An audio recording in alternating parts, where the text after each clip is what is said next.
बराबर में जो रिक्शा जा रही है उसने अपने आप से देखो आजाद समाज पार्टी का वो देखो पीछे आप देखें आज भारतीय जनता पार्टी आरएसएस के लोगों ने उस समय जनसंघ था बाबा साहब अम्बेडकर की सब यात्रा निकाली जिंदा बाबा साहब अम्बेडकर की। हाँ, आज मुझे वो आपको हाथ हिला रहे हैं। आज मुझे उन्होंने कहा कि जो महिलाएं जब मुस्लिम समाज के लोगों में जाता हूँ उनसे भी समझाता हूँ। मैंने यहाँ भी कहा कि मॉडर्न एजुकेशन को एक्सेप्ट करके देश के सिस्टम का हिस्सा बनो, डॉक्टर बनो, इंजीनियर बनो, वकील बनो, जज बनो, सीईओ बनो, आईपीएस बनो, आईएएस बनो। जैसे एक बार हुआ क्या, बड़ी अच्छी स्टोरी आपको बताता हूँ जी कि इंडिया गठबंधन का आप सहयोगी बने, चूंकि आपकी जो एंटी फोर्स है वो तो एक ही है। झूठ बोल रहे हो, इसका जवाब जो है आप बसपा को देना चाहिए, मुझे देने की कोई जरूरत नहीं है। और मैं फिर कह रहा हूँ, आकाश मेरे छोटे भाई है, मैं उनको यही समझाऊंगा कि राजनीति अपनी जगह है, व्यवहार अपनी जगह है, समाज अपनी जगह है, हमें कोई भी इस तरह के शब्दों का यूज नहीं करना चाहिए। देखो मैं संसाधन कमी से जूझ रहा हूँ, इस बात को इसलिए भी समझो कि अभी तक मैं अपनी पार्टी का राष्ट्रीय कार्यालय नहीं बना पाया।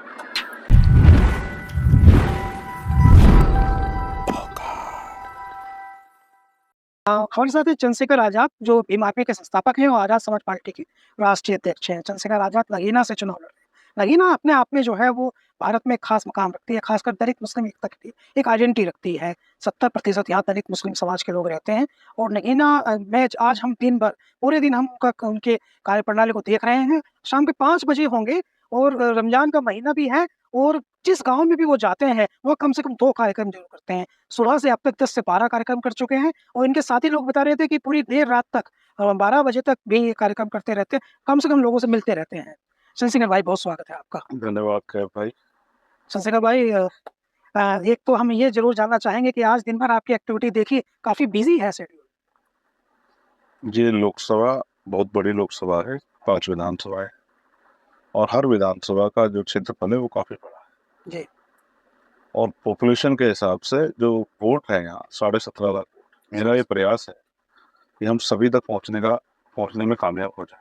पिछले 4 महीने से हम लोग लगातार यहाँ लगे हुए और 400 से ज्यादा मीटिंगें इंडिविजुअल मैंने गाँव जाके कर ली और आज हमारा पूरा संगठन बड़े पैमाने पे हमारे लीडर हमारे वर्कर यहाँ काम कर रहे हैं। कोई गाँव ऐसा नहीं इस गाँव में हमारी बूथ कमेटी या हमसे जुड़े हुए लोग ना हो। खूब आनंद से हम लोग ये चुनाव लड़ रहे हैं। ये पहला चुनाव है जो हम अपनी पूरी ताकत से लड़ रहे हैं और हमें विश्वास है कि जितनी ताकत से यहाँ के लोगों ने, यहाँ के कार्यकर्ताओं ने काम किया है, यहाँ की टीम ने काम किया और हम लोगों ने मेहनत की है, वो मेहनत हमारी कामयाब इस बार होगी। चंद्रशेखर भाई आप सहारनपुर के रहने वाले हैं, लेकिन यूँ तो आप पूरे भारत में ही कहीं भोपाल में भी आपके 1 लाख लोगों की एक भीड़ देनी हुई थी, तो पूरे लोकप्रिय आप हैं, लेकिन फिर भी नगीना से ये चुनाव लड़ने का आपका जो डिसीजन है वो क्यों है? बेसिकली ये डिसीजन मेरा नहीं, जी। पार्टी ने कई प्रदेशों की कई सीटों पर चर्चा की थी। हमारे यहाँ हाजीपुर और सासाराम से चुनाव लड़ने के लिए बिहार के प्रदेश की टीम ने हमारे यहाँ आवेदन किया था कि हमें लड़ना चाहिए। इसी तरह से राजस्थान से के भरतपुर से भी चुनाव लड़ने के लिए वहाँ की टीम ने हमसे अनुरोध किया था कि वो चाहते थे कि वहाँ चुनाव लड़े। लालगंज में भी आजमगढ़ के बराबर लालगंज है, सिर्फ वहाँ से भी चुनाव लड़ने के लिए हमारी पूर्वांचल की सब टीम ने कहा था और यहाँ से नगीना आज बिजनौर की जो टीम है, क्योंकि चुनाव बड़ा चुनाव है, साधन कम है, मैन पावर तो बहुत है, तो ये जो सीट है यहाँ बिजनौर में हमारे 8 जिला पंचायत विधानसभा के जिला पंचायत के चुनाव में जीते, सदस्य जीते, जिला पंचायत के सदस्य। Very good. तो यहाँ जब सारी चीजों का, सारे समीकरणों को, सारी चीजों को चेक किया गया तो पार्टी ने तय किया कि हम नगीना से चंद्रशेखर आजाद जी को चुनाव लड़ाएं। तो जो पार्टी का आदेश हुआ मैंने उसको सहर्ष स्वीकार किया, क्योंकि मैं पार्टी का एक ईमानदार वर्कर हूँ, समर्पित वर्कर हूँ, पार्टी के आदेश का पालन करता। पार्टी का आदेश ये था कि हम पिछली बार भी चाहते थे कि आप यही लड़ो विधानसभा चुनाव, और फिर लास्ट टाइम जो है जो चीजें उसके बाद जो फैसले हुए उनके आधार पर वहाँ चुनाव लड़ा गया। लेकिन इस बार हम लोग यहाँ चाहते हैं कि हमने इस क्षेत्र में मेहनत की है पिछले 1.5 साल से, हम यहाँ से आपको चुनाव लड़ाना चाहते हैं। तो फिर मैंने इस बात को स्वीकार किया, जब पार्टी ने जो आदेश किया मैं उसका पालन करूंगा। और नगीना का अपना इतिहास भी है। नगीना से पहले भी जो है बहुत सारे आंदोलन कामयाब हुए हैं। पिछली बार यहाँ से जिस धरती ने जिन जिन लोगों को प्यार समर्थन दिया वो बहुत बड़े बड़े मुकाम उन्होंने हासिल किए। यहीं से पहले हमारी बड़ी नेता 4 बार उत्तर प्रदेश चीफ मिनिस्टर भी बनी और सेंट्रल मिनिस्टर में बहुत बड़े बड़े नेता रामविलास पासवान जी और तमाम यहाँ लड़ने के लिए आए। तो मैं तो पार्टी के आदेश का पालन करते हुए चुनाव लड़ रहा हूँ। जी, 5 विधानसभाएं भी वही हैं, नूरपुर, नेटौर, धामपुर, नजीबाबाद, 5 विधानसभाएं नगीना, 5 विधानसभा भी वही हैं जो बिजनौर का हिस्सा है। और वो यहाँ से चुनाव लड़े थे, मीरा कुमार मायावती जी और रामविलास पासवान। मायावती जी को यहीं से पूरे भारत में सेंट्रलाइज्ड यानी केंद्रीय राजनीति में एक आइडेंटिटी मिली थी, 1 लाख से ज़्यादा वोट मिली थी। और आप जैसा आपको देख रहे हैं हम दिन भर पूरी एक्टिविटी आपकी देख रहे हैं, तो ऐसा लग रहा है जैसे आप चुनाव में सबसे आगे चल रहे हैं। देखिए, क्योंकि हर आदमी अपनी बड़ाई करता है, ये तो नगीना की जनता बता सकती है कि कौन आगे चल रहा है। आप देखो कुछ लोगों को मीटिंग करने के लिए लोग भी नहीं मिल रहे और यहाँ कई-कई घंटे हमें लेट हो जाता है जाने में, फिर भी रात को 12-12 बजे, 1-1 बजे भी लोग मिलते हैं। और फिर शासन प्रशासन भी हमें बिस्तर रोकने का प्रयास कर रहा है, ये भी सबके सामने है। कल हमारे झंडे उतरवाए गए, हमारी रैली को परमिशन नहीं दी गई, हमारे कार्यालयों पे जो है अधिकारी कर्मचारी जो है वो मुस्तैदी से खड़े थे। गाइडलाइन भी नहीं आई थी, जब हम पूछते हैं कि परमिशन गाइडलाइन तो गाइडलाइन भी उनके पास नहीं थी, लेकिन उनको चंद्रशेखर आजाद को डिस्टर्ब करना था, इसलिए पूरा प्रयास कर रहे थे। बराबर में जो रिक्शा जा रही है उसने अपने आप से देखो आजाद समाज पार्टी का, वो देखो पीछे आप देखेंगे आजाद समाज पार्टी का कवर जो है जी, लगाया वो। उसने लगाया है। ये मोहब्बत जो है यहाँ के कार्यकर्ताओं ने संघर्ष करके कमाई। एक मैंने नोटिस किया है चंद्रशेखर जी आपके कार्यक्रम में, जिन जिन गाँव में मैंने विज़िट किया है कि ये मेरे पास है ये एक्चुअली ये पेन जो है वो इस पर लिखा है आज़ाद समाज पार्टी, ये मैं आपको दिखा देता हूँ। ये आपके लो आप जो है वो वहाँ जो लोग आते हैं उनको आपने दिया है, तो क्या पेन देने के पीछे क्या कोई ख़ास वजह? देखिए कई कई चीजें हैं। पहली बात सबसे ज्यादा जरूरी है, ये लोकतंत्र का पर्व है और मैं कलम की ताकत को समझता हूँ। है। बाबा साहब अम्बेडकर ने हमें हथियार के तौर पे वोट और कलम दी। हुँ, जो इनका प्रयोग करना समझ गया तो वो फिर आगे बढ़ने से उसको कोई नहीं रोक सकता। दूसरा, मान्यवर काशीराम साहब भी अपनी सभाओं में जब समाज को समझाते थे इस देश की सामाजिक व्यवस्था के आधार पे कि हम इस देश में 85% लोग हैं और हम पे 15% राज कर रहा है, वो इस बात को समझाते थे। मैं उनकी कॉपी नहीं करता, इसलिए मैं उनके द्वारा कही गई बातों को नहीं करता, क्योंकि वो हमारे गुरु भी हैं। तो आज भी ये स्थिति है कि 85% लोग इस देश में मुश्किल से 10% वेल्थ के साथ जी रहे हैं और इस देश की 90% वेल्थ पे 10% लोगों को कब्जा है। इस सामाजिक व्यवस्था को चैलेंज करने की हैसियत कोई भी नहीं दिखा पाया। अंग्रेजों ने इसमें थोड़ा सुधार किया था, फिर बहुत कुछ वो भी बदलाव नहीं कर पाए। अब इसमें बदलाव जो सबसे बड़ी इनको चोट लगी वो बाबा साहब अम्बेडकर के संविधान से जिस संविधान ने सबको बराबरी का अधिकार दिया और उसी संविधान की वजह से भारतीय जनता पार्टी आरएसएस के लोगों ने उस समय जनसंघ था, बाबा साहब अम्बेडकर की शव यात्रा निकाली, जिंदा बाबा साहब अम्बेडकर की। जो आज बड़ा बड़ा पोस्टर लगाते हैं ना बीजेपी के लोग, हुँ, बाबा साहब का जयंती बनाते, इन्हीं लोगों ने, अब देखो इस सत्ता के लिए इनको पता है समाज डॉक्टर अम्बेडकर के प्रति समर्पित है, तो वो भी बाबा साहब अम्बेडकर का फोटो लगा के जिन्होंने शव यात्रा निकाली। इसका मतलब हमें समझना चाहिए कि दुश्मन बहुत चालाकी से काम कर रहा है। वो हमारे लोगों को शराब बांटता है, पैसे बांटता है, कपड़े बांटता है, मिठाई बांटता है उनकी वोटों खरीदने के लिए, और हम अपने लोगों को कलम बांटते हैं ये बताने के लिए कि इसी कलम से आपके जीवन में परिवर्तन होगा। यही कलम की ताकत बाबा साहब अम्बेडकर चाहते थे हमें मिले। और मैं फिर आपसे कह रहा हूँ, जिस समाज ने, जिस व्यक्ति ने, जिस परिवार ने एजुकेशन की पावर को, शिक्षा श्रेणी का वो दूध है जो पिएगा वो दहाड़ेगा, जिसने एजुकेशन को एक्सेप्ट किया, उसी परिवार में जिसका परिवार नौकरी या रोजगार है, उसी परिवार की आर्थिक स्थिति मजबूत हुई, उसी परिवार की सामाजिक हैसियत मजबूत हुई और उसका सम्मान भी बढ़ा। और मैं आपसे फिर कह रहा हूँ, मैं जब मुस्लिम समाज के लोगों में जाता हूँ उनसे भी समझाता हूँ। मैंने यहाँ भी कहा कि मॉडर्न एजुकेशन को एक्सेप्ट करके देश के सिस्टम का हिस्सा बनो, डॉक्टर बनो, इंजीनियर बनो, वकील बनो, जज बनो, सीईओ बनो, आईपीएस बनो, आईएएस बनो, जब पटवारी बनो, जब तक आप सिस्टम का हिस्सा नहीं होंगे तब तक आपके लिए कोई बात नहीं होगी। जब आप सिस्टम का हिस्सा होंगे तो फिर अगर कोई भी कहीं भी कुछ गलत होगा तो शायद आप उसमें रोकने में या उस पर कलम चलाने में आप असमर्थ हो पाओगे, अदरवाइज कोई रास्ता नहीं है। सरकारें भी बदलती है, एडमिनिस्ट्रेशन अगर उसी विचारधारा का हुआ तो सरकार को भी जो है गलत साबित कर देता है।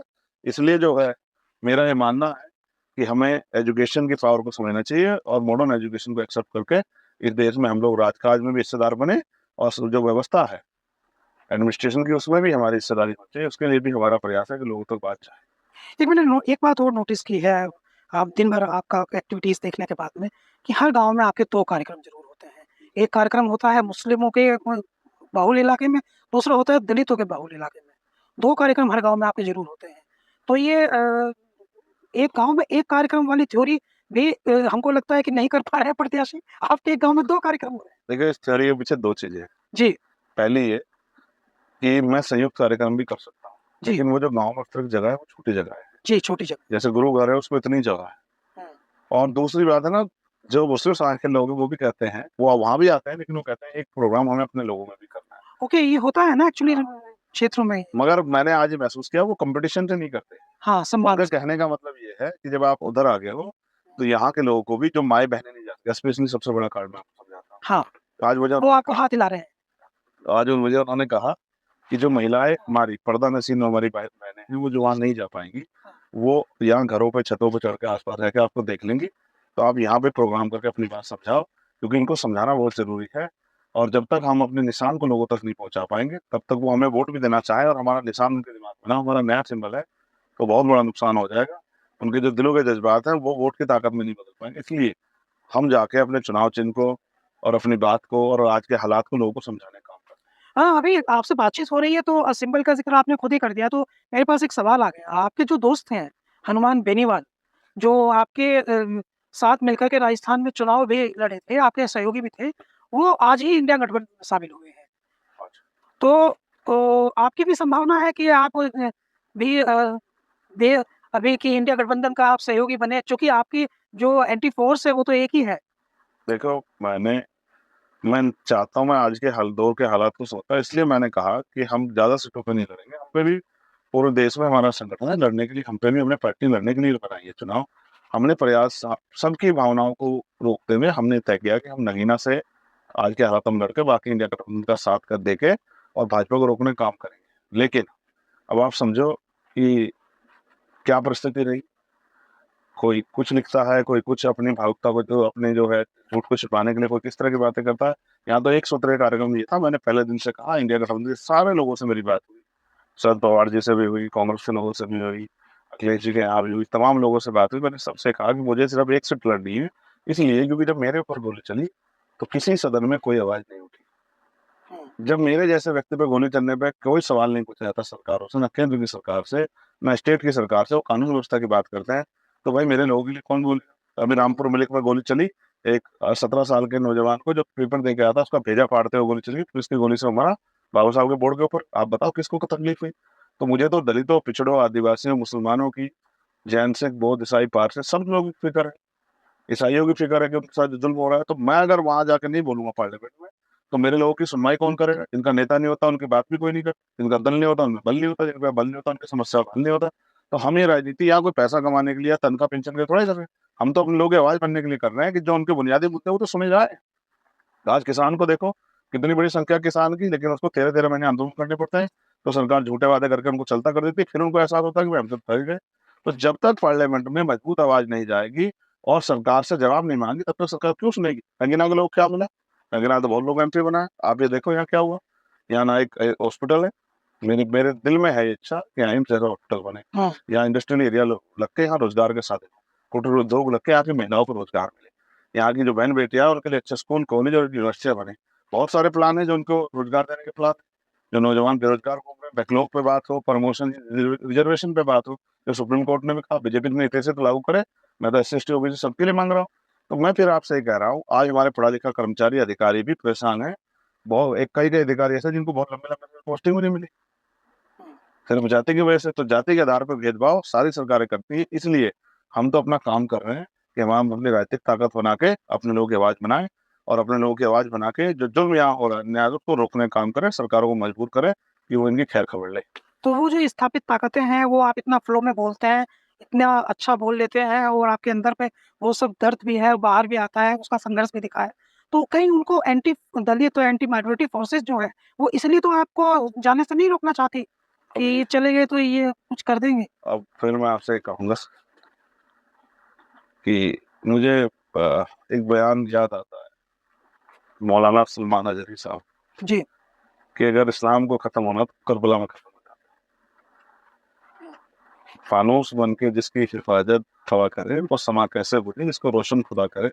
जब मैं गोलियों से भी बच के यहाँ तक आ गया हूँ, तो जिस दिन मेरे ऊपर गोली चली और मैं बच गया, उस दिन मुझे ऐसा एहसास हुआ कि उस कुदरत ने, उस प्रकृति ने मुझे चुना है यहाँ लोगों की मदद करने के लिए। जो उनके जो लड़ाई हमारे महापुरुषों का आंदोलन वो यहाँ तक लेके आए, बाबा साहब यहाँ तक लेके आए, फिर काशीराम साहब जहाँ तक लेके आए, और जो आगे बाकी है क्योंकि अभी भी बहुत सारी सुख सुविधा उनके जीवन में नहीं आई है, उस आंदोलन को पूरा करने के लिए आने में काशीराम साहब, बाबा साहब के सपनों को पूरा करने के लिए अभी चंद्रशेखर आजाद जैसी आवाजों की जरूरत है। इसलिए उन्होंने मुझे जिंदगी दी। हम लोग जुकाम में कोरोना में मर गए और अभी भी मेरी जान को लेने के लिए तमाम तरह की जो है खबरें मेरे पास आती रहती हैं कि वहाँ वो प्लान कर रहा है, वहाँ वो कोशिश कर रहा है, वहाँ उनको पैसे दे रहा है। इन सब चीज़ों के बावजूद भी मैं मानता हूँ कि भाई मुझे काम तो करना ही है, मैं घर के करके तो बैठ नहीं सकता। नहीं, सुरक्षा के बारे में नहीं आप नहीं सोचते? सरकार देखिए, आप पर गोली चली, कुछ समय के लिए आपको सुरक्षा दी गई, लेकिन इतना खतरा है और आप दलितों को रिप्रेजेंट भी करते हैं, खासकर यूथ को रिप्रेजेंट करते हैं, तो फिर आपके पास सुरक्षा क्यों नहीं है? सब ये तो सरकार बता सकती है। यहाँ तो सुरक्षा आजकल जो है वो साठगांठ से मिल जाती है। या फिर अगर मैंने इंटेलिजेंस की रिपोर्ट भी आरटीआई लगाई है, हमारे यहाँ की इंटेलिजेंस की रिपोर्ट है कि उनको दोबारा उन पे हमला हो सकता है। ठीक है, ऐसा मुझे मेरे जो है सूत्रों ने और साथियों ने बताया। उसके बावजूद भी अगर सरकार नहीं दे रही है तो मुझे ऐसा लगता है कि सरकार इंतजार कर रही है कि आदमी नहीं बढ़ जाए तो बहुत अच्छा है। जैसे एक बार हुआ क्या, बड़ी बड़ी अच्छी स्टोरी आपको बताता हूँ। जी। मैं 2 अप्रैल 2018 का समय था, मैं जेल में था। बहुत सारे लोगों पे झूठे मुकदमे जेल हो गए क्योंकि बड़ा आंदोलन हुआ था, हमने बहुत प्रयास किया था शांति सफल बनाने के। तो मैंने भूख हड़ताल की, 8 दिन भूख हड़ताल की। तो फिर भूख हड़ताल के बीच मेरी तबीयत भी खराब हो गई। तो मेरे बड़े भैया आए, उन्होंने मुझे एक बात बड़ी समझाई कि सरकार चाहती है हम मर जाओ और आप खुद ही मरना चाह रहे हो। अगर आपको कोई मारेगा तो उसको उसके खिलाफ मुकदमा दर्ज होगा, वो जेल जाएगा, उसको सजा मिलेगी। और आप खुद ही मर जाओगे तो सरकार का सारा काम आसान हो जाएगा। और सोसाइटी भी डिमोटिवेट हो जाएगी। तो इसलिए उन्होंने मुझसे कहा कि तुम वो काम मत करो जिससे सरकार को खुद ब खुद फायदा हो, आम के आम और गुठलियों के भी दाम। तो उस दिन मुझे समझ आया कि सरकार तो चाहती है कि मेरे जैसे व्यक्ति ना हो।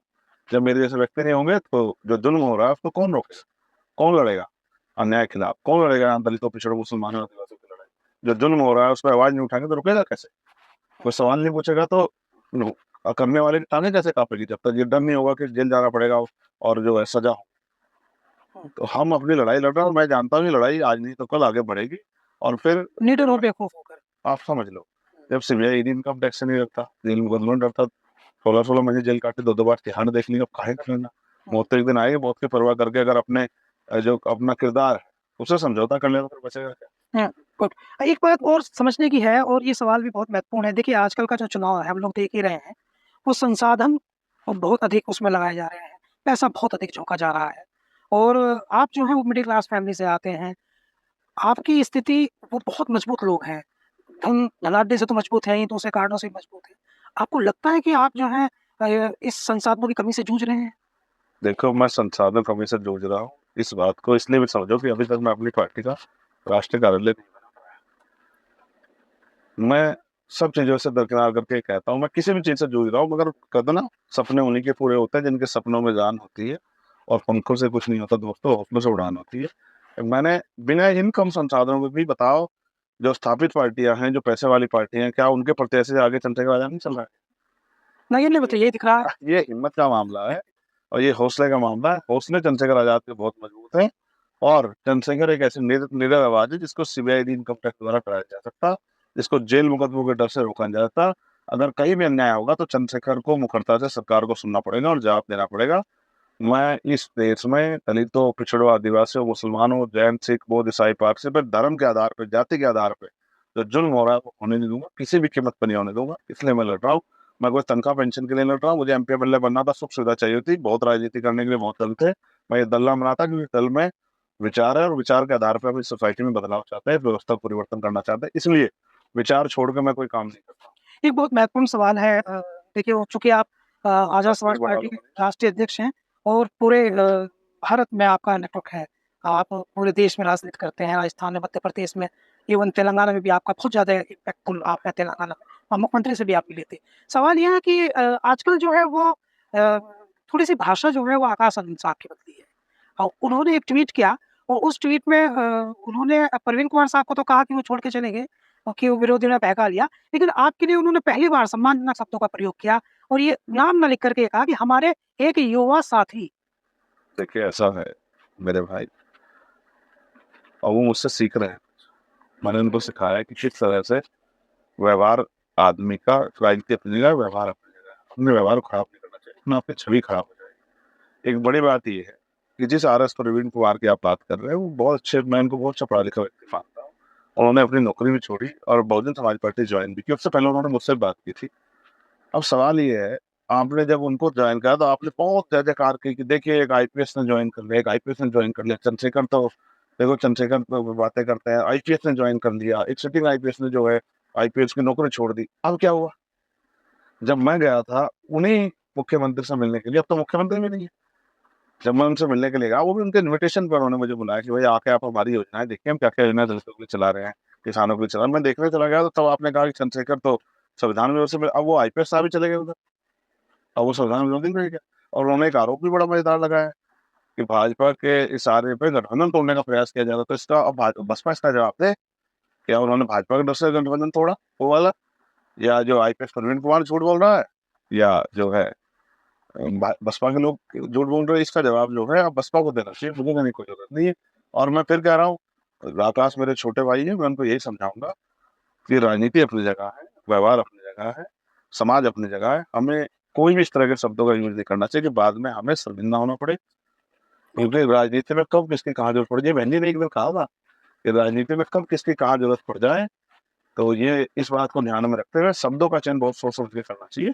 मैं कभी नहीं, मैं विरोधियों को भी नहीं कहता, मैं कभी मोदी जी के लिए अस्वस्थ नहीं कहता, मैं मुख्यमंत्री योगी आदित्यनाथ के लिए नहीं कहता। मैं बेसिकली आप समझो, राजनीतिक विचारों की, व्यवहारों की और राजनीति के साथ जो नीति है, उस नीति को कामयाब करके अपने लोगों को अवसर देने के लिए राजनीति है, ना कि किसी को गाली देने के लिए राजनीति। मैं किसी को गाली देना नहीं चाहता, और मैं ये भी चाहता हूँ सब लोग मिलकर हो। कोई कहता है कि साहब हम कपड़ों से पहचान लो पता इस देश में, और प्रधानमंत्री जाके वहाँ फेको साहब से मिलते हैं बड़े गले लग के, और यहाँ के मुसलमानों को कपड़ों से पहचान लेते हैं, ये वफादार है। मैं फिर कहता हूँ, गोलमेज कॉन्फ्रेंस मुझे याद है, स्टडी के उसमें मुझे के दौरान मुझे जानकारी हुई कि यहाँ के पहले जो बड़े स्थापित नेता थे उस समय गोलमेज कॉन्फ्रेंस में अड़ गए इस बात पे कि उन्होंने समझाया जो मुस्लिम लीडर थे उनको कि भाई आप जो है अगर हमारा साथ दोगे तो हम आपको जो है आपकी सारी मांगों को सपोर्ट करेंगे, बस आपसे ये निवेदन है कि आप डॉक्टर अम्बेडकर की मांगों का समर्थन मत करें।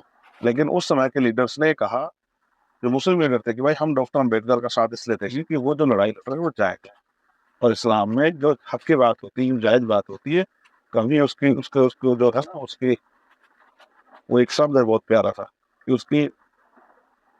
उसका विरोध नहीं किया जाता, मुखालफत नहीं की जाती अगर बात जायज हो। तो सच बात है कि वहाँ जाति के आधार पर भेदभाव होता है, इसलिए हम जो है इस डॉक्टर अम्बेडकर का विरोध इस बात पे नहीं करेंगे कि डॉक्टर अम्बेडकर गलत, डॉक्टर अम्बेडकर सही कह रहे हैं, इसलिए हम उनका समर्थन करेंगे, हमें कुछ मिले ना मिले, लेकिन हम झूठ बात नहीं कहेंगे। ये बात अंग्रेजों के सामने, ये बात उस समय के नेताओं ने कही, मैंने स्टडी में पढ़ी। तो आप इस बात को समझो कि ये जो किरदार है ये साबित करता है कि कौन कितना अच्छा है, कौन कितना बुरा है। जी, बहुत धन्यवाद। चंद्रशेखर आज़ाद साहब से हमने बात की है और अभी भी शाम के 6 बज रहे होंगे और अभी 5 कार्यक्रम उनको और करने हैं। मैं हूँ आसफ मोहम्मद कैफ और नेताजी की कारगुजारी आपको कैसी लगी आप बताइएगा ज़रूर। धन्यवाद।